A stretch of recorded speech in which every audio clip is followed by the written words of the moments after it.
Assalamualaikum warahmatullahi wabarakatuh. Perkenalkan nama saya Nabila Syarani dari kelas 2 SIB.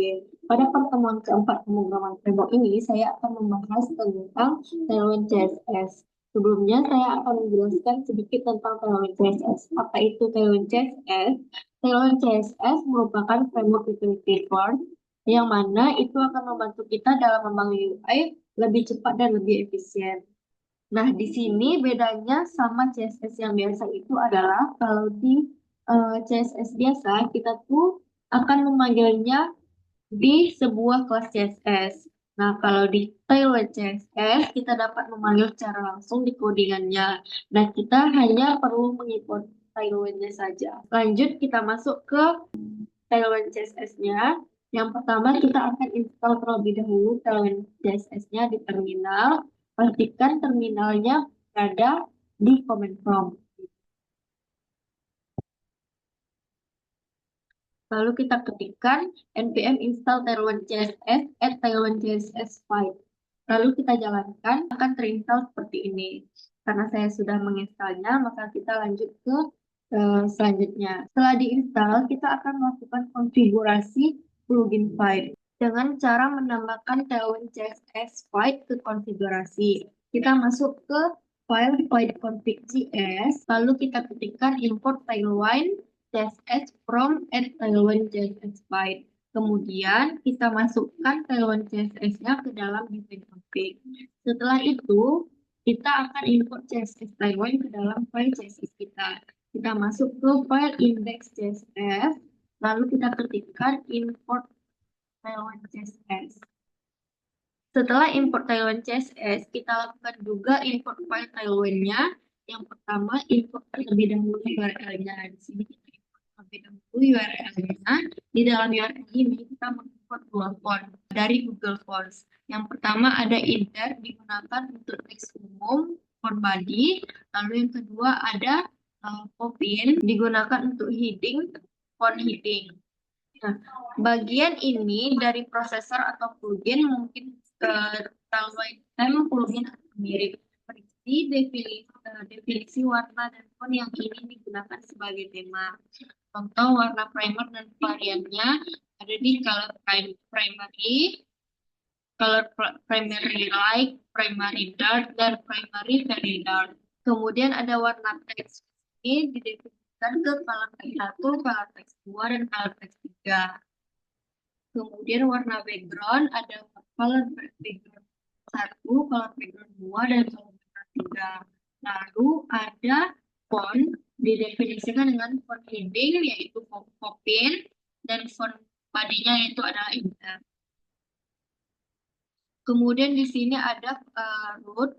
Root ini merupakan variabel global yang bisa digunakan di mana saja dalam aplikasi. Ini mengambil nilai dari term dan menjadikannya global melalui contohnya primary jadi shortcut untuk primary.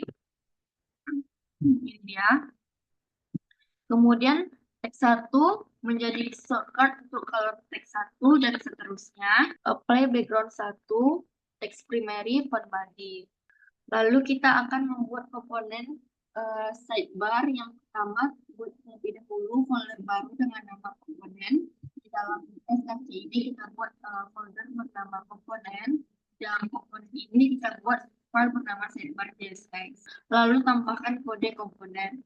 Nah, di sini kita import React from React, kita mengimport library React, lalu kita import icon dari font awesome melalui package React icon.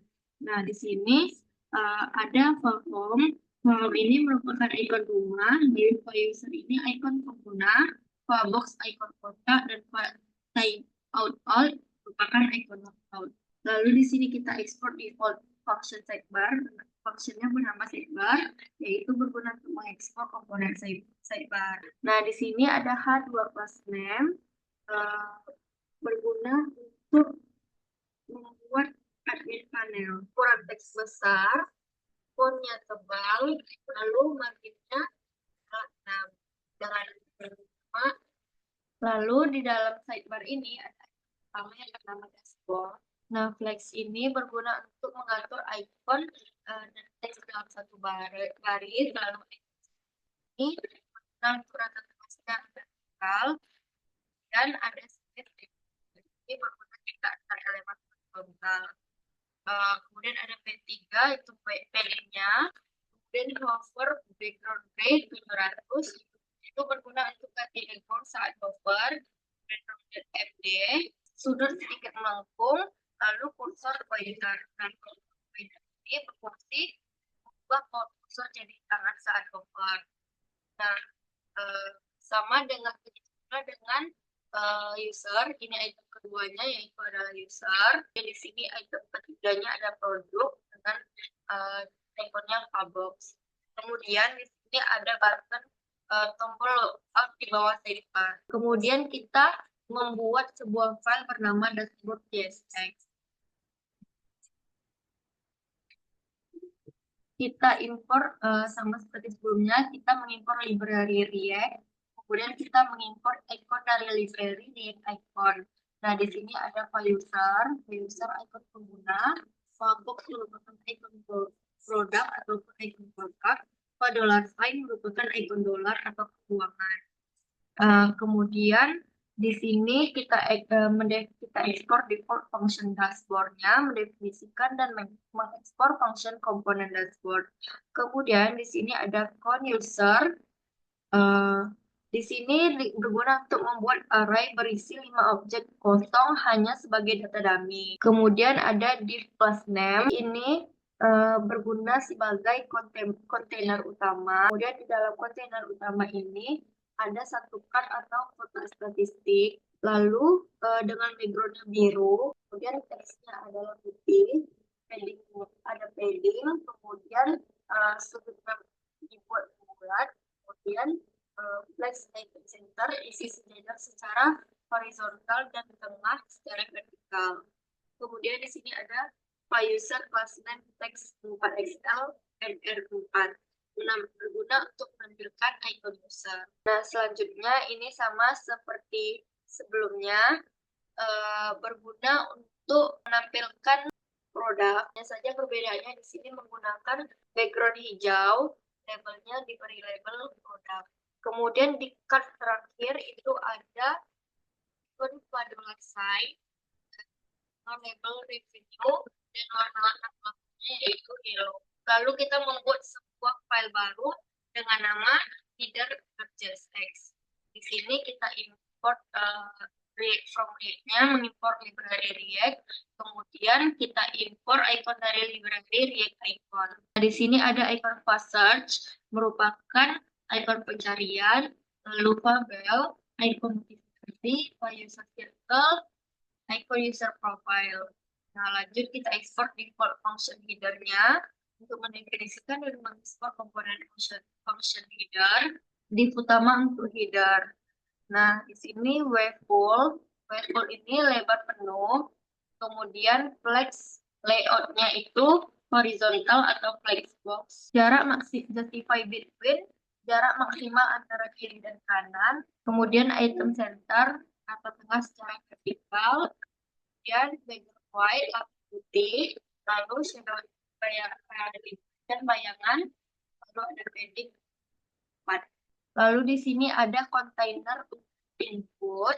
Relatif ini agar icon pencarian bisa diposisikan absolut di dalamnya. W3 W1 itu lebar sepertiga kontainer. Kemudian di sini ada fast search. Di sini fast search merupakan icon pencarian. Kemudian absolut posisi bebas di dalam kontainer. Top 3 left 3 itu jarak dari atas dan kiri. Text gray 400 itu warna abu-abu muda. Kemudian ini berfungsi untuk input pencarian. Nah, ini merupakan kontainer kanan. Nah, di sini ada label class name, merupakan icon notifikasi, teksnya gray, warna defaultnya yaitu abu, kemudian teksnya ukuran besar, kursor pointer jadi bisa diklik, kemudian hover text itu min 500 itu berubah di rusak hover, kemudian ada transition efek shadow hover. Kemudian di sini ada file user circle, merupakan icon profile user, sama stylingnya dengan notifikasi. Lalu di sini kita tutup dengan seluruh kontainer dan fungsi. Kemudian kita akan memanggil komponen tersebut di app JSX.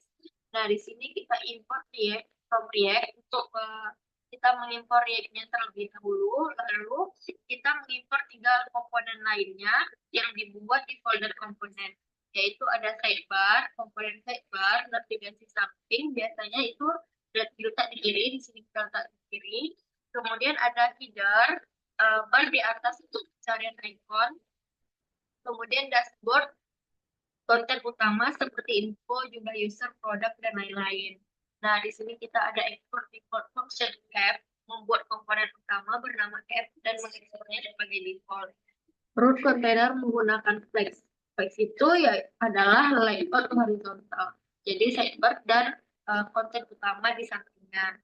Nah, sidebar ini menampilkan sidebar di sisi kiri layar, kemudian header menampilkan header di bagian atas konten utama, kemudian main class name dan dashboard itu menampilkan ini ditutup, menampilkan bagian utama aplikasi ataupun main content dengan padding. Di sini ditampilkan komponen di dashboard. Nah, kita jalankan dengan cara npm.